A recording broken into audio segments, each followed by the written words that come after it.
Chai! I had to subscribe after watching. Good job. This video looks so scrumptious. 8 years ago, a viewer named Natural Me left this comment after enjoying a recipe video she saw on a certain YouTube channel and probably subscribed afterwards, which begs the question: can you buy subscribers with food? Well, that was dramatic. You're crazy, man. You're crazy. Yeah, I'm curious. Buying subscribers with food. I mean, how can you even? Well, of course. Prove it. Prove it then. Prove it very well. You can ask Sisi Yemmie. Who? Sisi Yemmie, pioneer YouTuber, millennial celebrity, makes cooking videos.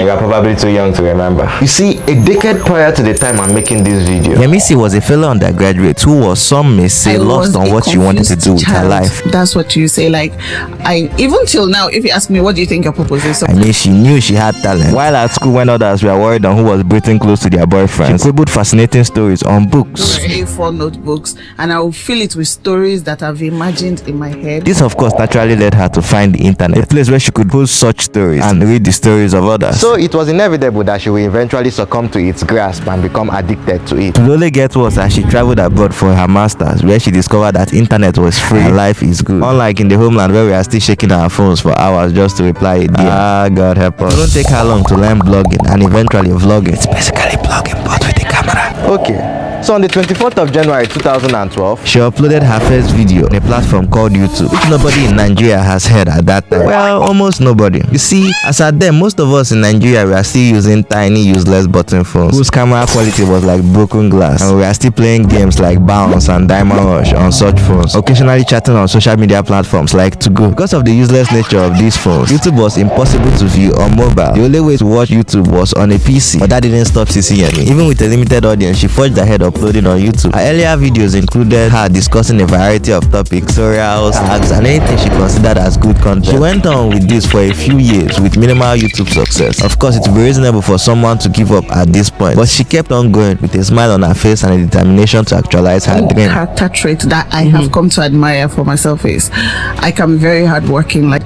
I can be hardworking, very, very determined. This made her to even increase the rate at which she experimented with content. she once used her boyfriend for content. She wasn't playing around. A few months would pass till one of her videos did it. It went viral. And of course, it was her tutorial on how to make fried stew. Of course, fried stew. I mean, who doesn't love rice and stew? I could do a press up for rice and stew. So yeah, that's why the video did well. End of story.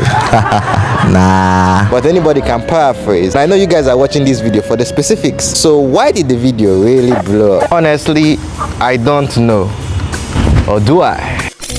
Maybe it's because of the fact that this video was structured in a way that gave universal value to her viewers, unlike her previous content that was based solely on her personality. Don't get me wrong, which isn't bad. Unpopular opinion, nobody cares about your personality when you're starting out. So it's always nice to create content that revolves around adding value to the viewers, be it knowledge, laughter, recipes. Like, okay, go back to your recipes, because that's what gives value at the end of the day. Or the fact that African food tutorials was a less competitive niche at that time. It was less popular at that time, which Yemmie should have known and chose to create content around it still because she prospected a large audience it could potentially have. You see, smaller niches have a tendency to do well in the YouTube space because of the minimal competition. Like these two Avatar channels that were just created as soon as the news of the new Avatar series was released. Oh, it was because of a phenomenon which I love to call the uniqueness of evergreen content. You see, there are some content here on YouTube that transcend time. What I mean is that they have the tendency to stay extremely relevant to viewers irrespective of time. Not that other content on YouTube aren't relevant, just that these evergreen videos are highly revisited on a daily basis compared to other content. Take for instance food content. Viewers are more likely to rewatch a recipe several times before they are able to master it. And even if the video was made years ago, it doesn't diminish its value because a good recipe is a good recipe irrespective of the time it was created.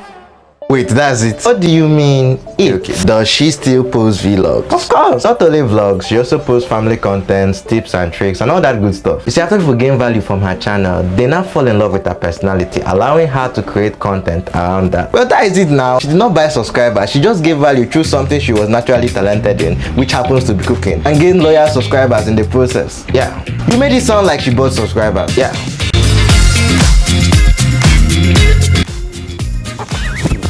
Calm down.